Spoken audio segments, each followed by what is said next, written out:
Welcome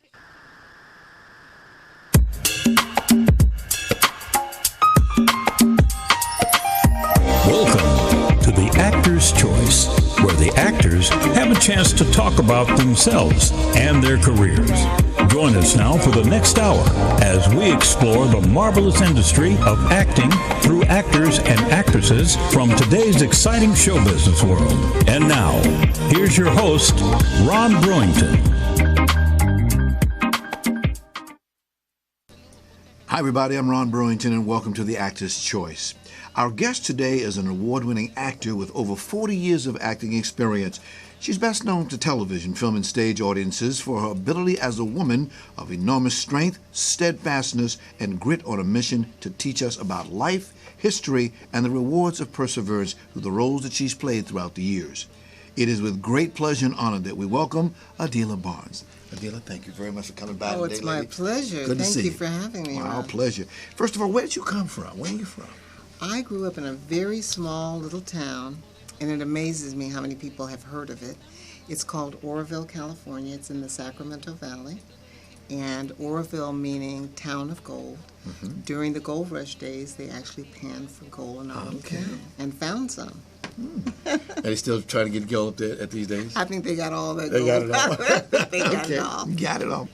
There were many early influences for you. What were they that leaned you toward a thing called acting?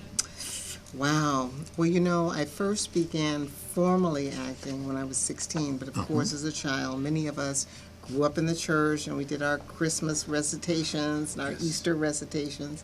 So that's where it really began.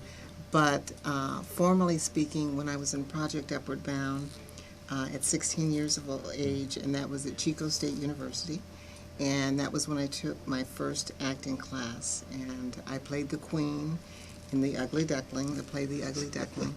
And it was wonderful because my first play was non-traditionally cast. Okay. So here I was, African American, the Queen. My husband was Anglo. Our daughter was blonde with blue eyes. And her suitor was African American, darker in skin than me. So it was a way that I began where it didn't matter what race you were. It was about who was actually the most qualified for the role in terms of who got cast, and it let me know that I could play any role that I wanted to. Okay. Training and education, that's very, very important, as we all know. What was it like for you to learn to be an actor? And may I say this, to answer that question, you like to go by the term of actor versus actress, is that right? I do, and there are many of us who feel the same way. I guess it's politically correct, and the reason being that many of us believe that it's a profession that ought to be equal in every sense of the word, in terms of our pay, in terms of how we are acknowledged. And so for me and many others, saying actress somehow feels like it's a little bit less than. But if you say actor, we're actor to actor. Right. Male or female. Amen. Equal standing. Screen Actors Guild. What's the There name you of that trophy? go. Actor. So we don't say Screen Actors Guild and Screen Actresses Guild. No, you don't. It's all Screen Actors Guild. Yeah. So when did you really think that you would get into acting itself, if there was a point in your life? Well, it really began when I was 16 and I was in that play, and I thought, wow, this feels really good. My mother was in the audience, and she was sitting in the front row, and she was really exciting and clapping. Yes. I was pleasing her, and that felt good. Yes. And then, well, let me back up. As a child, I always wanted to be an English teacher, and that's really what I thought that I was going to be. Well, it turns out I became a teacher, but an acting teacher instead.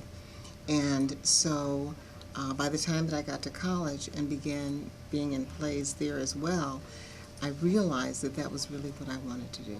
So I shifted from English to theater. Can you tell us about your first break as an actor? Wow, I guess all along the way we can say that there have been breaks. And I would say probably the one that would be the most significant in terms of people agreeing would be playing Anne-Marie on Roseanne for 5 seasons. 5 seasons, yes.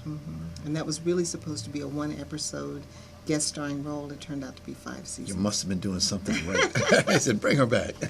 Well, it's funny. I was touring with a company, the African American Drama Company out of San Francisco. Yes. And I portrayed historical women with them. And we were on the road, and oftentimes if we were on the road, say we had a show on Monday on the East Coast and another one on Thursday on the East Coast, I would just stay on the East Coast.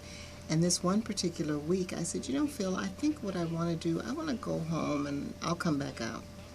So he said, okay, and I did, and when I got home, I realized that I had been obedient to my intuition, because then my agents called and said, oh, we have an audition for you for the Roseanne show. And I thought, if I'd stayed on the road, I never would have had the audition. So it turns out the audition was on the same day I was to fly out. So we had to change the time to earlier that morning. I went in and over at CBS Studios, auditioned, and so the casting director said, I'd like for them to see you, Karen Weiss. And I said, well, you better gather them now because I got a flight to catch. And I've never seen those in suits move so quickly. So she gathered everybody, the director, the producers, the writers, and I read for them. And they said, okay, we know you have a plane to catch, and thank you very much. So I left, and then I got back. And, well, actually, before I got back, I heard from my agents, and they said, you got the role. And I thought, geez, I'm so glad I came back. If I hadn't come back, I would have missed that role. And so then, after the first show aired, I had a call. It was during the days everybody had answering machines. So when you get home, you press the button and get all your messages, right? And so I was teaching that night. So I got home, and there was a message from the writer who had created my character, Don Foster. He said, Adilah, this is Don Foster. I'm calling from the Roseanne show. I just wanted to let you know we're watching you, and we love your work, and thank you. And I thought, I've never had a call from a writer. And he was actually the writer who originated my role. So I thought, this might be a good sign. Maybe they're going to ask her back. So sure enough, they asked me back, and it turned out that I ended up getting a husband, Jim Pickens, who now plays the chief on Grey's Anatomy. Yes. Then they gave me a son, so then I had a whole family. And I thought, wow. But I knew there was something magical about that first episode that I shot with Roseanne. I knew it then because the chemistry was so good. We played off of each other so well. I thought I could easily see this character coming back. And sure enough, that's what happened. I like the way you say that expression, men in suits. I like that. I thought that was cute. That's very They nice. are the men in suits. They are the men in suits, yes. Yes, they are. Yes, indeed. Acting, as you know, because you hit on a couple points. One of the words that you said was audition.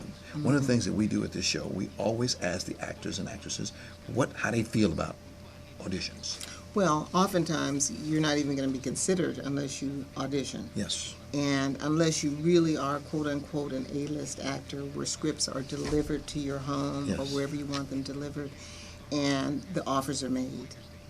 And in that case, you don't have to worry about auditioning. They come to you because they want your name attached to the projects because they know that you have value in terms of having that box office receipt, appeal.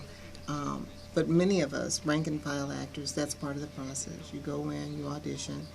And I learned years ago that in the auditioning process, it's really about competing against myself, for me. It's not about competing against the actors. Oftentimes I'll walk in the room, very recognizable names are sitting there, we're all reading for the same role. And for me, it's always about, can I be better than I was the last time before? Yes. Can I be better than I was the last time before? Not can I be better than her, but can I be better than I was? And somehow it puts it in perspective. And the other thing for me in auditioning that keeps me sane is understanding that if a role is for me, it's mine.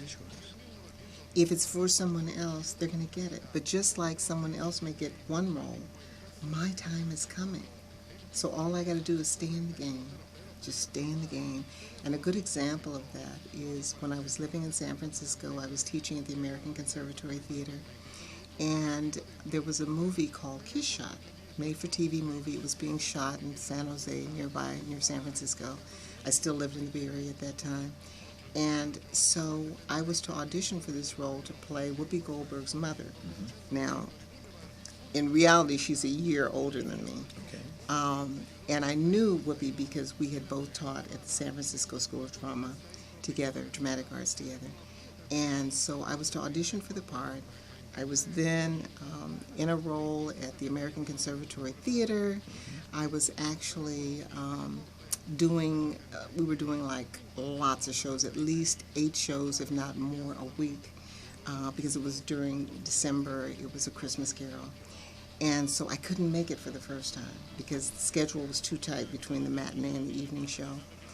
And I said, I can't make it. And so then what ended up happening was they called me again to come and audition. And they hadn't found who they wanted. So I get in my old funky blue Volkswagen Squareback, and my there was some part of the car, it wasn't working right, it wasn't firing right. I get on the freeway, I can only go 35 miles an hour. The injectors, they weren't firing right. And I'm like, oh my gosh, I can only go 35 miles an hour. I can't make it to San Jose. So I said, I can't make it. And so then the agent said, if something happens and you don't cast, somehow we'll make sure that for the 3rd time, Adilah makes it for the audition.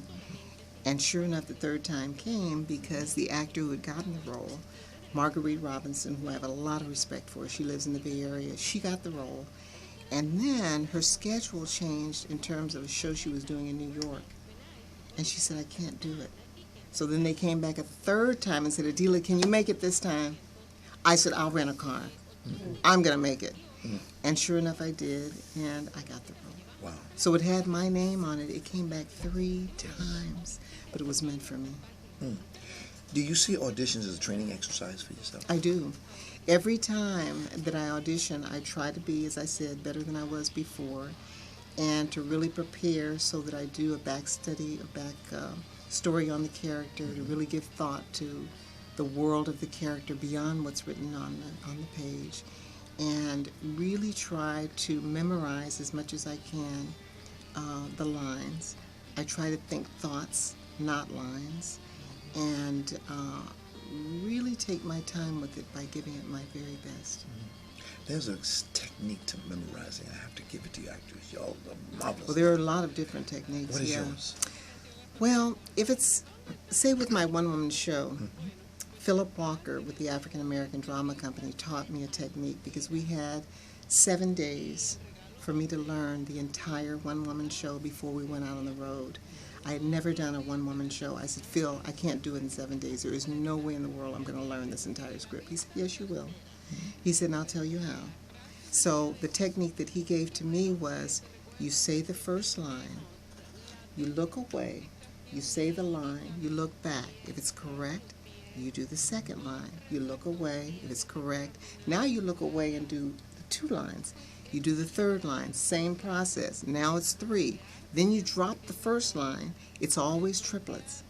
And by doing that, the repetition, and if you don't get it right, you got to do it over again. And that's why oftentimes I learn my lines verbatim as opposed to paraphrasing. They're verbatim. Thank you for sharing this with Yes. us. Thank you. I hope that some of the young people out there that want to be actors can see and pick up on what you just said. That's Yes. one way, and that's really Yes. good if you're doing a solo show because you got all those lines back to back.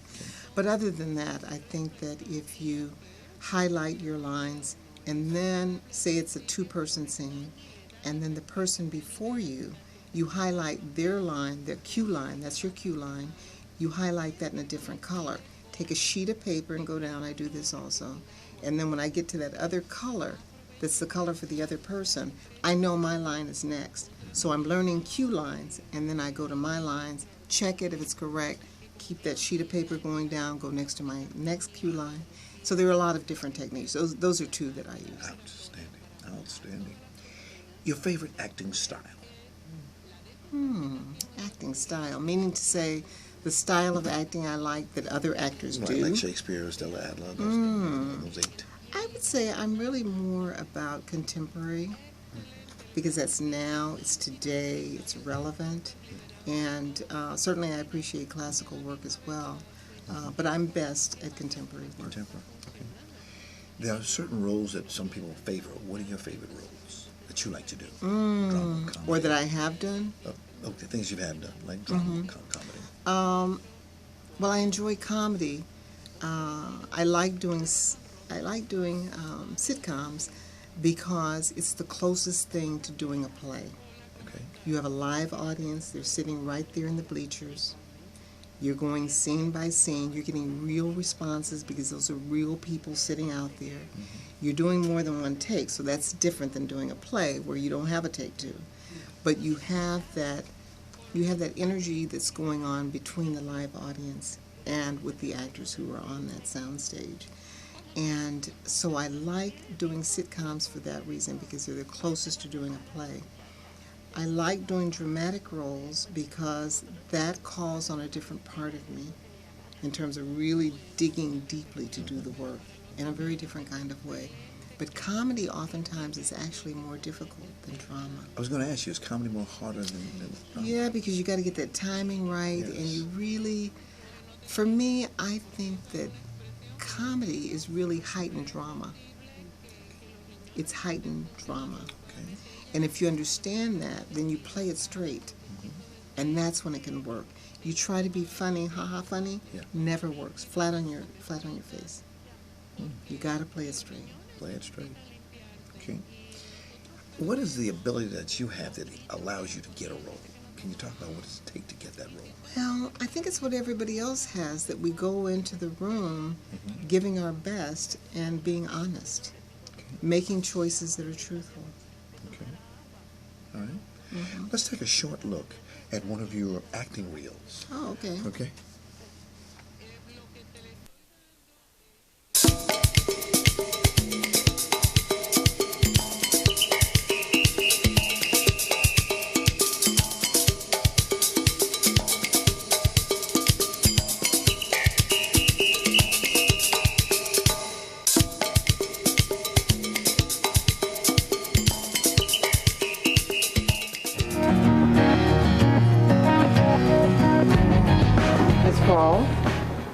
Ida Wells Barnett from the Chicago delegation. I'm told you expect Negro women to march in a separate unit at the back. Southern suffrage groups threaten to withdraw. Are the ladies afraid we'll march out of step? Call their bluff. We can't afford to lose their support, not with the Democrats in office. Who's we? Women? Or just white women? Now, wait a minute. We have one agenda. Suffrage. Add another issue. If we don't stand up now, what happens to Negro women when you finally get the vote? They'll keep us out of the polling place any way they can. Other colored groups have agreed to the compromise. Not perfect, but we gotta be practical. Dress up prejudice and call it politics? I expected more from a Quaker. I'll march with my peers or not at all. I understand.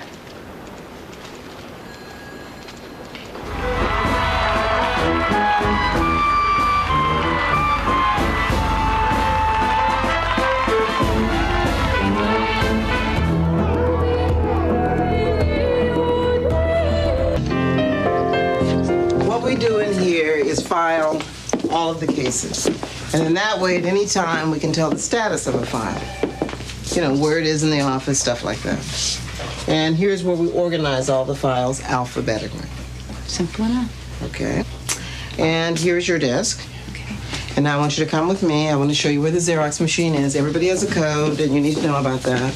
Do I get to pick my own code? We'll see. Why are there medical records and blood samples in real estate files? Aaron, you've been here long enough. If you don't know how to do your job by now, I am not about to do it for you. Where have you been? What the fuck did you do with my stuff? Don't you use language like that with... Who do you think you are, Miss Lady? Anna, I want to talk to you for a minute. Counselors? Counselors, first of all, since the demur, we have more than 400 plaintiffs in. Let's be honest, we all know there are more out there. They may not be the most sophisticated people, but they do know how to divide, and $20 million isn't shit when you split it between them. Sometime. Excellent. Excellent.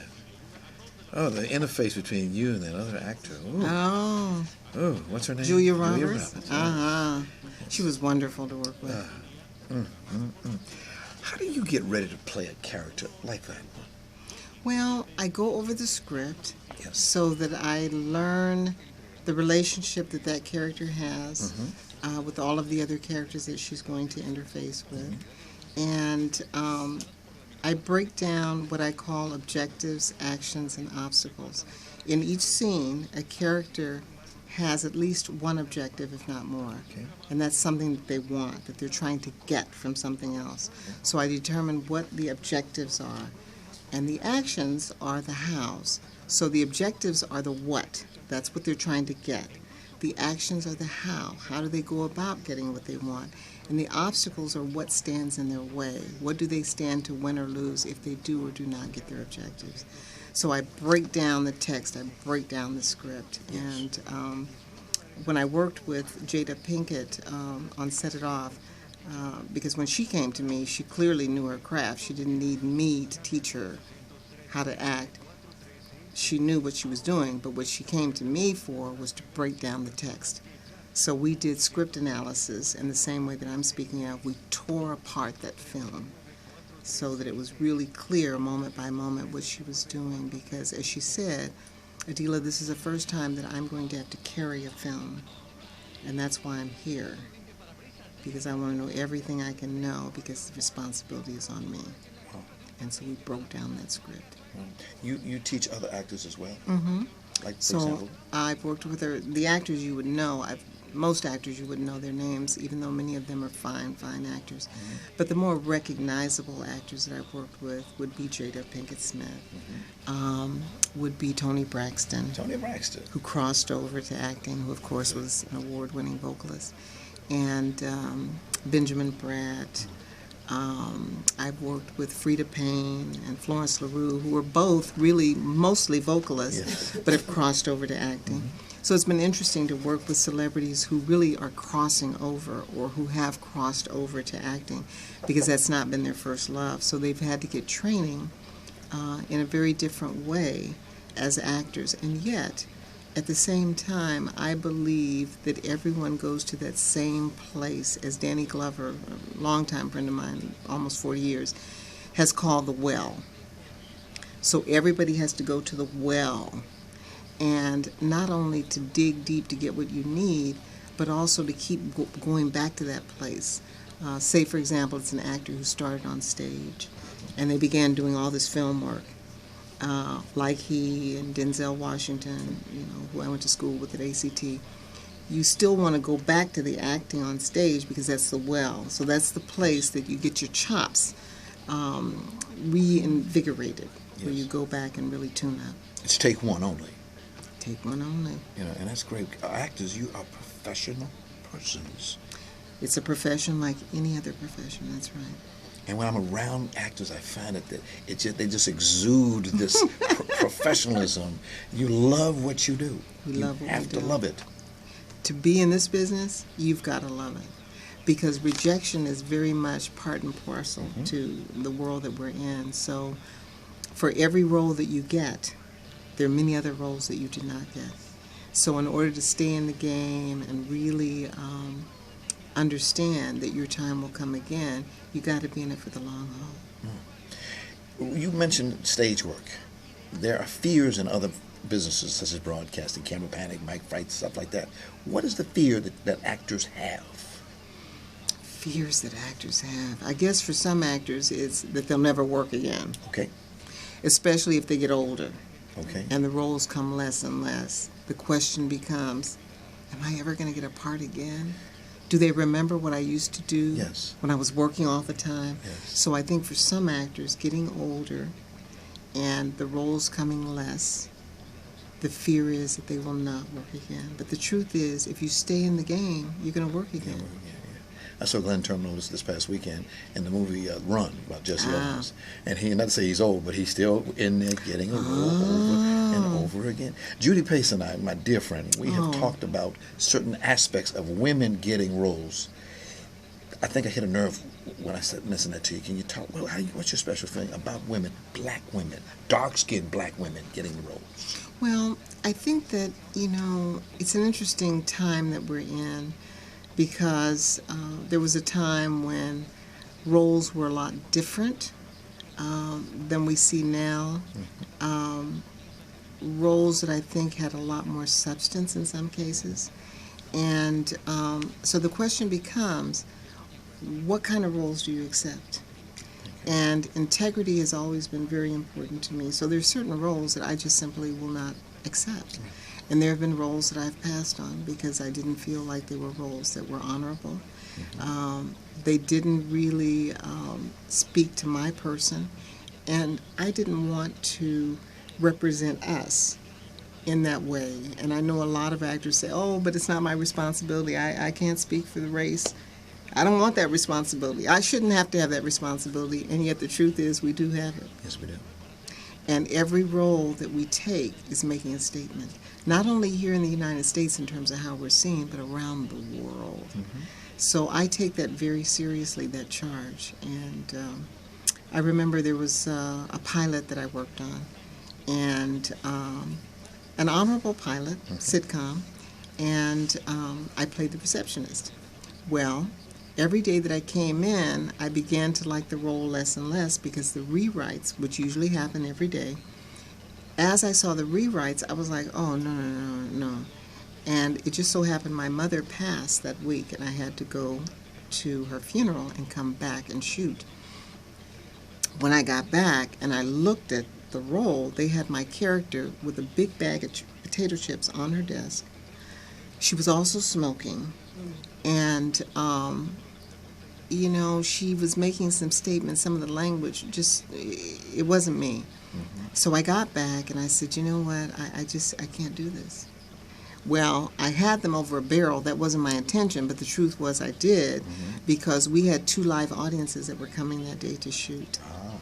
I said, I can't do it. And so I asked the AD, assistant director, to have the producers come down. I shared that with them, and they were like, we'll be right back. So they huddled over in the corner. I said, okay. So they came back, and they said, okay, Adilah, okay. We're going to go back to the script the way that it was initially. I said, excellent. They said, but we want you to know, do you know how many women auditioned for this role? I said, yes. I saw many of them as I stepped over them to get into the room. I remember that day. And they said, and they would have done whatever we asked them to do. I said, yes, they probably would. Not necessarily because they wanted to do it, but because they wanted the role and they wanted to please you. I said, but I have a one-woman show that's toured all over the world. I will work. So I don't need to do that. And so when we did the pilot, I said, oh, surely if this pilot gets picked up as a series, they are not having me back. And then I get a call that May, and it's because May is when all the pilots go to New York and all the advertisers are there and they decide which ones they're going to put money behind to advertise if they get picked up by the networks. So then I get a call from one of those same 2 producers, and he goes, Adilah, our pilot got picked up. We're a series. And I said, oh, we are? We? And it's funny because the woman that we had who was the blonde who did everything to please them, she was not invited back. They replaced her for a brunette. I said, now that's interesting. She did everything they asked her to do. She's not invited back. I share with them what I will and will not do, and I make a stand, and I'm back. I was there for every single episode they shot. Do you ever worry about getting a reputation? You're going to get a reputation either way. Right. That's true. Everybody's got a reputation. Everybody's got a reputation. Good or bad, at least you think That's about it. right. Everybody's got a reputation. Exactly. Fortunately, I think that my reputation is one that really speaks to the kind of roles that I accept. And nothing touches me more than when I meet someone and they say, Adilah, I really like your work. I really appreciate the roles that you take. That really is the highest compliment that someone can give me. When you do stage work, when you finish that last line and the lights go down and the audience starts to cheer, well, how does that make you feel? It makes me feel good because it says to me that they appreciate the work that I've just shared. And it also makes me exhale because I'm like, it's over, we're done for the night. So it's a good feeling. It's a very good feeling. How do you feel when the show closes? Depends on the show. Okay. If it's a show that I really, really am invested in on a very heartfelt level, and I am with all of them, but some more than others. Yes. When the show closes, it's a feeling of loss. Yes. Because, you know, that's it. That's the last time this particular group of actors are going to be together in this set of circumstances. And that was true with the play Joe Turner's Come and Gone, our cast originated in San Francisco at the American Conservatory Theater. We brought it down here to the Los Angeles Theater Center, and that's what brought me to L.A. Gotcha. When we did the show here, I got 3 roles in 3 months. I thought it'll take 3 years in the Bay Area, and so I said, that's the next stop. I need to come on down here. Gotcha. And Roscoe Lee Brown headed our cast. He was amazing, absolutely amazing. Anna Devere Smith was in the cast as well. So that was a show that was so magical. Even though our cast, we had some changes when we came to Los Angeles, but basically it was the same group of people for quite a long time. Gotcha. 2 runs. Gotcha. The new generation of actresses, a lot of people come here to Hollywood, as we call it, with what I call illusions of grandeur. Right. I want to be a star. Right. What do you tell those people? I tell my students, whenever they speak of that, and interviewing my students before they join me for a class, one of the questions I ask is why they want to be an actor. And it's interesting to me when some say, oh, I want to be a star. And I very quickly say, you know, stars are in the sky. And really, for me, it's more about being a working actor.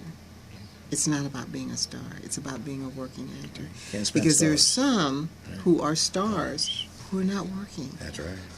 So for me, it's more important to be a working actor. The old A-list and B-list, like you say, a lot of them are not working. That's right. That's exactly They're right. not getting a job. That's exactly right. I mean, and it's interesting how you come into the field. You go to Central Casting, play a role as an extra or something like that, do the stage work, do the training, and like you say, you don't get any work. That's right. And you got bills to pay. That's right. That's right. You're living a lifestyle. That's exactly right. So it's very hard for those actors who have reached a certain level and then don't work again. Right. Very hard. Costs a lot of money to maintain that mansion. That's right. Yeah, That's why I think it's really important that actors not live beyond their means and that they also have very strong financial guidance so that they're able to take that money that they're making, especially when it's a lot of money, invest that money, save that money, make that money work for them. Right. This coming Sunday, an event's going to happen right here in Los Angeles called the Academy Awards. What's your feeling about the diversity issue that's been brought up? Well, I'm really glad that it came up and out. And I think that last year when it happened the first time that we didn't have any black nominees, we let that slide. Yes. And we really ought not to have done that. And by letting it slide the first year, it set the momentum for it to happen a second year in a row. Yeah. I mean, that's inexcusable. The first year you can say, well, okay, maybe there weren't any this time, but, you know, maybe this is just, you know, a fluke. But when it happens 2 years in a row, it's like, oh, wait a minute here. This is something that has to be addressed. And so I'm really glad that Jada did that. Yes. Even though some have said, oh, it's because her husband was, you know, he should have been nominated, and so she had been. very personal reasons, you know. Good movie. And maybe she did have personal reasons. That is her husband, but his work was such that it ought to have been acknowledged. And so I'm glad that we've taken a stand, and now the Academy is saying, okay, we get it, we're really sorry, and now we're going to change the makeup of who gets to vote. So it's not going to be the good old guys anymore. And so we're going to open it up in terms of male, female, ages, backgrounds, so that really those who are voting more represent our society. As it should be. As it should be. And the Screen Actors Guild, what did? They did the right thing. They did the right thing, and they always do the right thing. Always That's do why that. I'm so proud to be a member of the Screen Actors Guild. I looked at the awards this year and I went, wow. The Oscar people ought to be watching Yes, this. can learn This something. is what we're talking about. Exactly. This is diversity at play. Right. It was very exciting and very fair, I thought. Yes. I remember when they first started the Screen Actors Guild Awards, the Life Achievement Award, the first time they did it, went to Ruby Dee and Ossie Davis. There was tears in our eyes. Yes. Oh, to see that. Yes, yes. What a couple. Oh, what a couple. What actors individually as well. Yes, yes. I stood there as a reporter and watched them come into the interview Wow, room. wow. I had the opportunity to work with Miss Ruby Dee Yes. once. She was older by the time that I worked with her, but we were in a play reading of a play called The Bridge Party by a friend of mine, Sandra Seaton, and it was at Ann Arbor in Michigan. And it was just wonderful to be, it was a stage reading, but the opportunity to be on stage with her was just really wonderful. So glad I had the opportunity. I had a chance to do an interview one time with with Ossie and Mr. Davis, and I remember we was over at the Sony Studios, and they didn't have a place where he said, "Would it be okay if we sat over here?" I said, "Sir, wherever you want me to sit." You and Mr. Davis, wherever you want me to sit. He was amazing. Amazing. Both of them amazing. Both of them. And we've been trying to do, one thing I'm trying to do right now, and we'll continue to do it until we get it, is a star on the Hollywood Walk of Fame. They don't have one. Neither of them Neither have a star, no. There's a lot of folks, both black and white. You look at some of the ones who have gotten Yes. stars in recent years, I'm like, they haven't even paid their dues yet. What are they Yes. doing with a star? It's politics, So, it's a lot of yes, things. it's a lot of things. Oh, but that would be wonderful and certainly deserving. Yes, I would We're be going to there make that myself. happen then. And we're trying. And we so are it is. trying. A lot of British actors, you talked about it earlier, a lot of British actors are coming this way. A lot of British actors are coming this Yeah. way, and a lot of them are very talented. And so I don't have anything against them coming here. I think, though, that we need to always remember that this is the United States of America, and that really the work primarily ought to go to those of us who are trained and are Americans. And so even though I see them, their work is good, this really is our country, and there are many actors who are qualified, and they really ought to have a shot at some of these roles. How do you feel about standing on the shoulders of a lot of giants who preceded you? You have a one-woman play. Can you tell our viewers about that, please?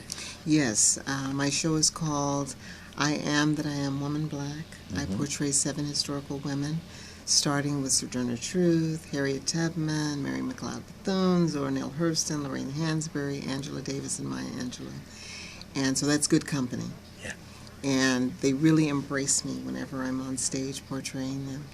And it's an honor, and it's very humbling to, for a moment, wear the shoes of all 7 of those women who gave so much to our society, and it's a privilege. It's absolutely a privilege. Can we take a look at a couple of scenes in that movie? Oh, Yes. let's.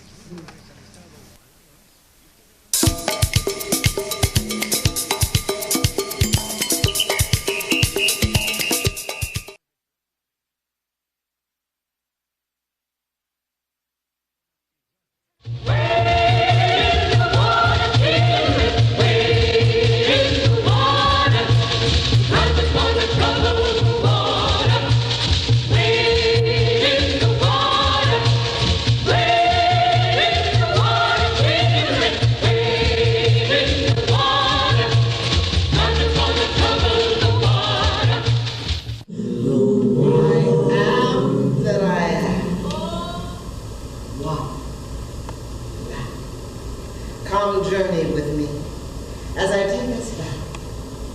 The times of so many are long gone, but the rewards of their efforts live on and on.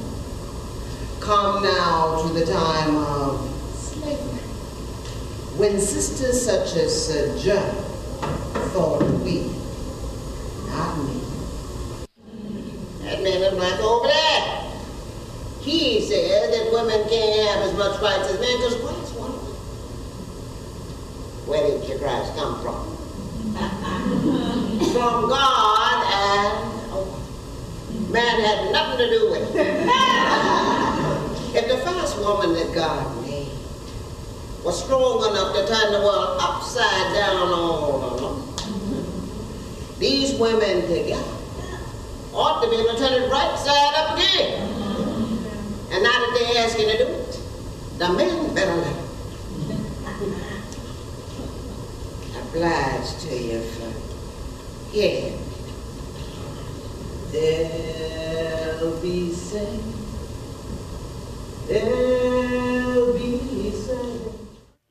My name is Harriet Tubman. They tell me some folks like to call me Moses, because I laid over 300 of my people out of slavery. To thee was the Lord let us all to free. I reckon I was some 25 years when I reasoned this out in my mind. There was one of 2 things I had a right to: liberty or death. If I could not have one, I would have the other, for no man would take me alive. I should fight as long as my strength lasted. And when the time came for me to go to war, let me. Marvelous, marvelous, Thank marvelous. you. I should you, mention Ron. that, let's see, your play is now in its 20th season. Oh, probably more than that by now. Oh, my goodness. Yes, the show began in 1990, so yeah, over Yeah. that. And now has toured 40 states and 3 continents. North America, of course, including the United States and the Caribbean, Africa and Europe. When you do this roles, how do people react? Oh, the response is so overwhelming. It's so wonderful. And it just depends on who it is.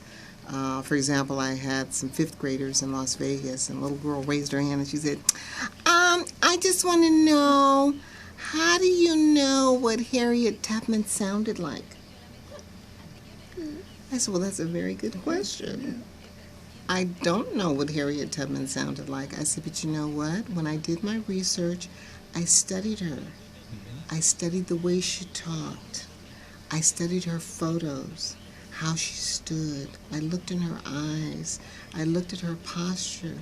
I looked at all of the things that she did in her life, and a voice came to me that felt like it was right for her. Would you like to see this play put on the big screen, perhaps? That would be interesting, and even more interesting than that would be to see the big screen have a movie on each one of these women individually. Okay. That would be nice. Yes, it would.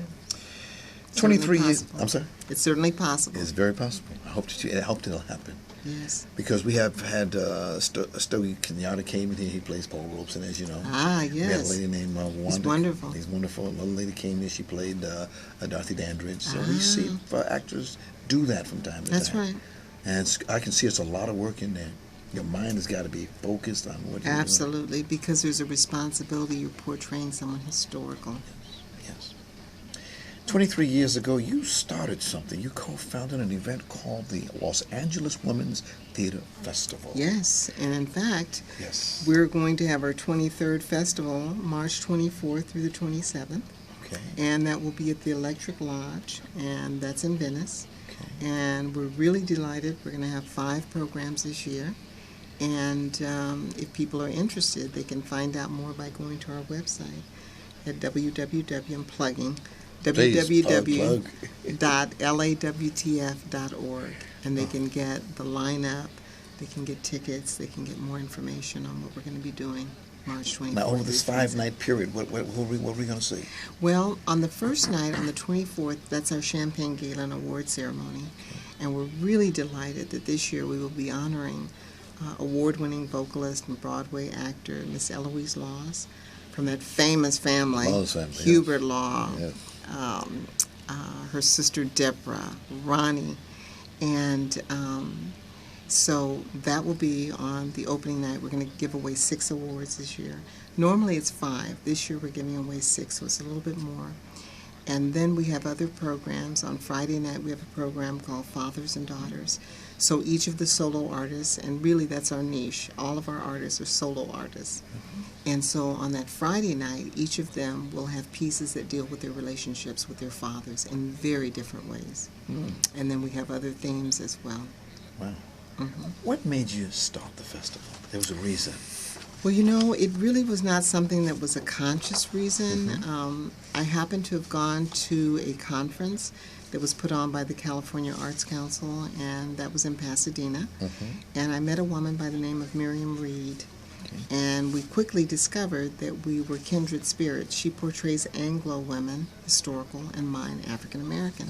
So we kind of hung out, and then at the end, they had everyone come together in this big room, and they asked if there were any announcements. So Miriam had the bright idea. She didn't know where that idea was going, but she asked me what I thought about going up and making the announcement that if there were any solo artists, we'd like to see them in the back of the room to see how we might collectively support each other. So I said, I think it's a great idea. So she made the announcement, and it was a huge conference. So all these actors, dancers, storytellers, performance artists, performance poets, all came to the rear of the room, and we looked at each other and we realized we're onto something. And so two of the women said, well, we've got a theater, the Burbank Little Theater. We can have our first meeting there. Yes. And so that was the first meeting we had there at that theater, and that was the beginning of the Los Angeles Women's Theater Festival. Wow. So now we've produced over 500 solo artists from around the globe, and we've served over 3,000 youth. We've served seniors, women who are newly released from being incarcerated. It's amazing all that we've served over that time. Do you feel that women are getting a fair deal in today's world? I think it's getting fairer. Okay. Okay. It's not standstill. I don't think we're there yet. No. I think that's what Hillary's speaking of. Right. So we're not there yet, but I do believe that we've made huge strides. Yes. You've been a marcher. You've been, in reality, involved yourself in a lot of events.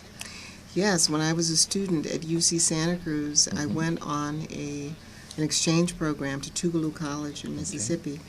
And we actually had students from that black college, Tougaloo College, who went to this small town called Minden, Mississippi, and we were fighting for equal jobs. We were fighting to desegregate.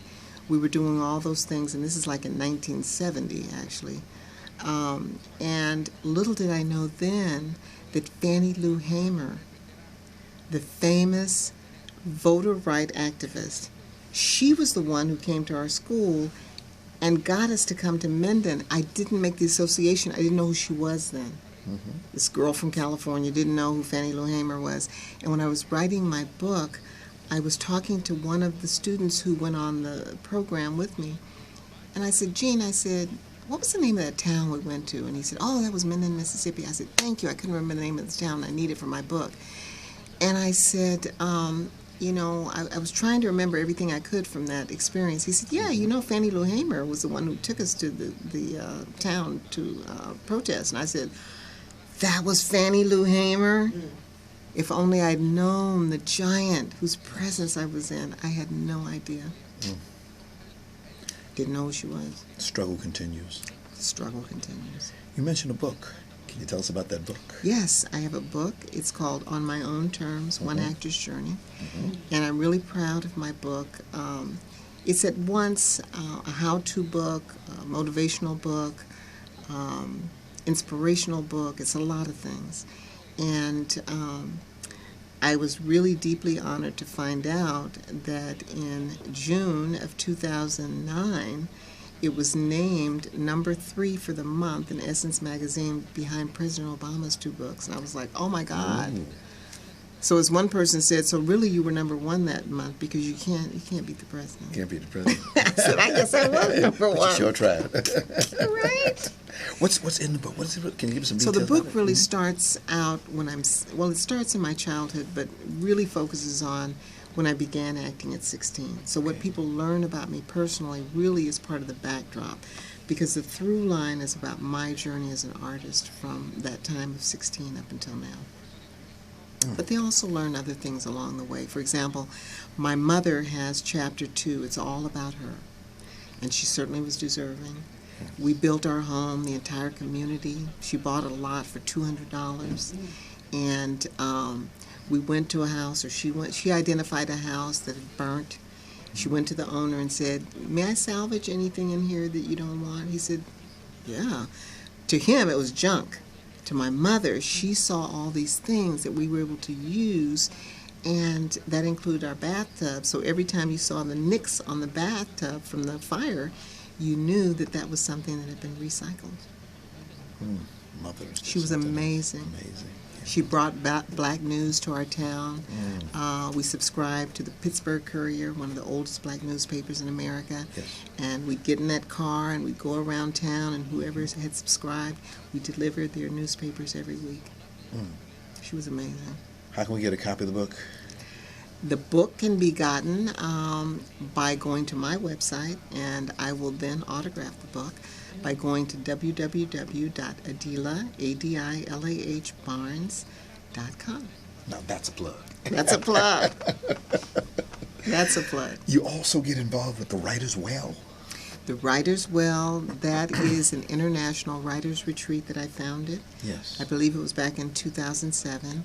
and women come from all over to write, as far away as Ghana and Puerto Rico, throughout the United States, different genres of writing, all the way from screenplay writing to one-woman shows to poetry, you name it, novels, all kinds of writings. It's really exciting to be a part of that process and see these women pull up with their laptops and their suitcases ready to really dig in and do work beyond where they are in their writings. Is there a technique that you know how I can overcome writer's block sometimes? Well, I guess some actors say they have such a thing. I guess really the way to do that is just to write. Yes. Just to sit down and say, okay, I'm not necessarily feeling it right now, but I'm just going to start writing, and I'm going to talk about the fact that I'm not feeling it. Gotcha. I'm going to write about that. Or to use exercises. When writers come to the Writer's Well, I give them the option, if they'd like, to give them exercises every day. And if they choose to, every day we will take one of the 5 senses, and they will write about an experience they had as a child. Mm-hmm. So, for example, if it's a sense of smell, they'll write about an experience they had as a child, a very familiar smell that they smelled all the time as a child, and write about that. Who were the people that were a part of that? Where did that take place?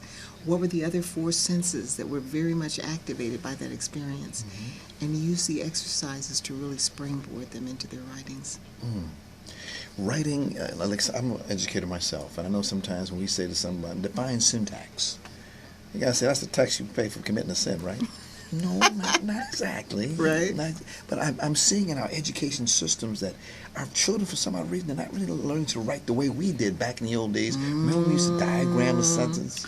Yes, I do remember diagramming. Bound nouns. That's right. That's right. That's right. They don't do that anymore. They don't do the diagrams anymore. No, they wow. don't. Things have changed so much. Yes. And we've become a society that's so verbal now. And, or not so much verbal, but very visual.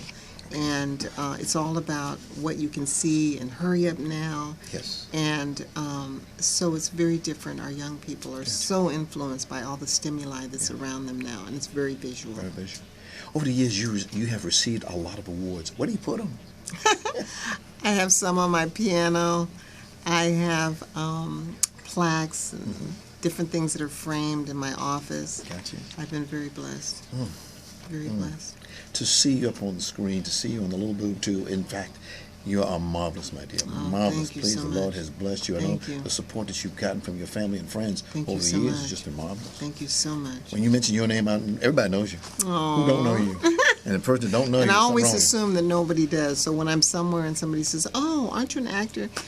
I'm reminded that I do have a body of work. So I'm glad in a way that I have that consciousnly that I don't expect that people are going to know who I am. Yes. I always assume that they really don't. Best role you ever had? Wow, best role. I can't say there's any one best, but certainly I enjoyed playing Ida B. Wells in Iron-Jawed Angels because she's another historical woman, so that was a great opportunity to portray another historical woman. That was exciting. Exciting. Worst role you ever had?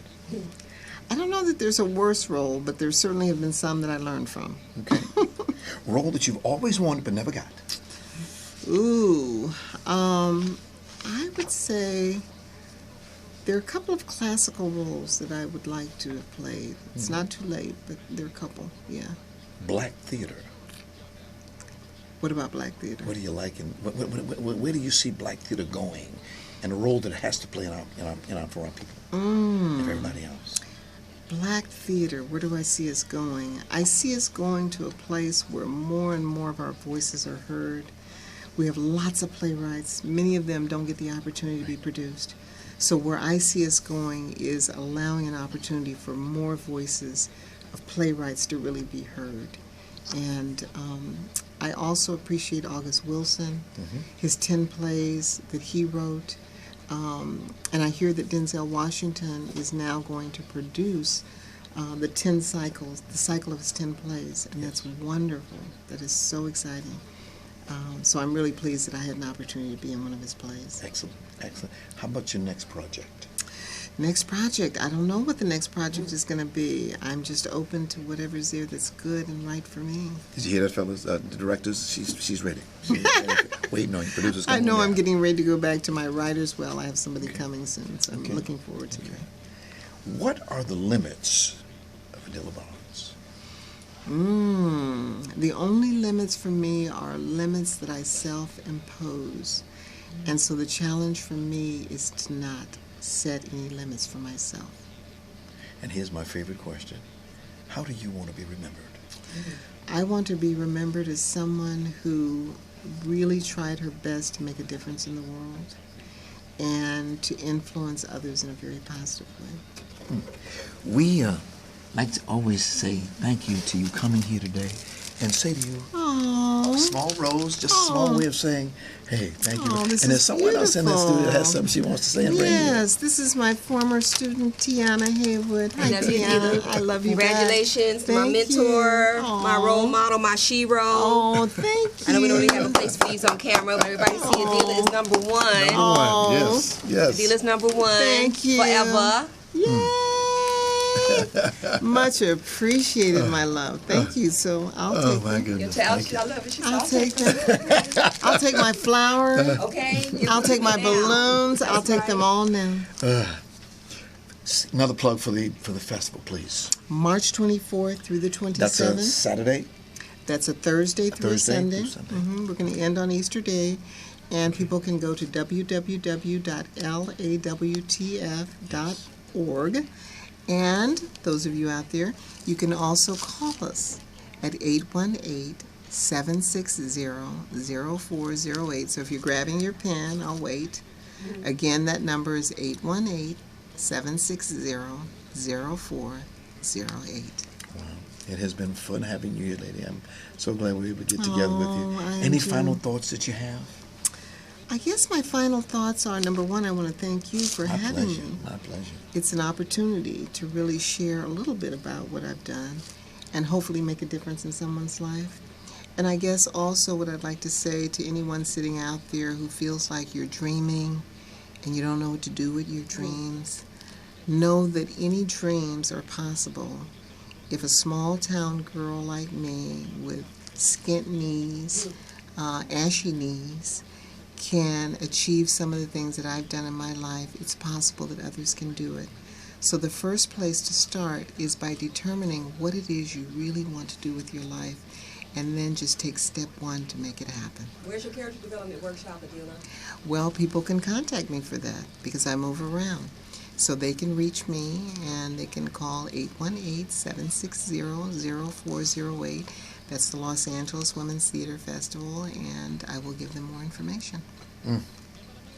Thank you, thank you, thank you. Thank you. Do come back again. I'd love to. Please come back I again. will if you'll have Definitely. me. Thank you. Today, ladies and gentlemen, we've had a great person in the person of Adilah Barnes. We thank you very much for joining us, and we say see you next time. Take care.